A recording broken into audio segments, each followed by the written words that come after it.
Locker লড়াই অব্যাহত। এবার আদালতে ইডি। সুদীপ্ত সেনের স্ত্রী পিয়ালির ব্যাংক লকারে তল্লাশি চালাতে চেয়ে সম্প্রতি বিধাননগর আদালতে আবেদন করেছে এনফোর্সমেন্ট ডিরেক্টরেট। সারদা কাণ্ডের তদন্ত নেমে এনফোর্সমেন্ট ডিরেক্টরেটের আধিকারিকরা খোঁজ পান বিধাননগরের বিডি ব্লকের একটি রাষ্ট্রায়ত্ত ব্যাংকে রয়েছে পিয়ালি সেনের লকার। লকারটিতে তল্লাশি চালাতে চাইলে ব্যাংক কর্তৃপক্ষ জানায় সেটি রাজ্য পুলিশের হেফাজতে। চলতি বছরের 21 এপ্রিল বিকেলে লকারটি খোলার জন্য আদালতে অনুমতি চায় পুলিশ। পরের দিন দুপুরে লকার খোলার অনুমতি পায় তারা। ওই দিন বিকেলে ফের ব্যাংকে যায় ইডি, কিন্তু তাদের ফিরিয়ে দেয় ব্যাংক কর্তৃপক্ষ। সন্ধ্যায় ব্যাংকে পৌঁছয় পুলিশ। রাত 9টা নাগাদ ব্যাংক কর্তা ও পিয়ালির আইনজীবীর সামনে তারা লকার খোলে। বছরখানেক তদন্ত করলেও পুলিশ এর আগে লকারটি খোলেইনি। ইডি যখনই তা খোলার অনুমতি চায় তখন কেন তা তড়িঘড়ি খুলল পুলিশ, প্রশ্ন ওঠে।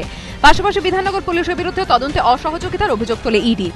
সম্প্রতি সেই অভিযোগ জানিয়ে ও লকারটিতে তল্লাশি চালানোর জন্য অনুমতি চেয়ে বিধাননগর আদালতে আবেদন করেছে তারা।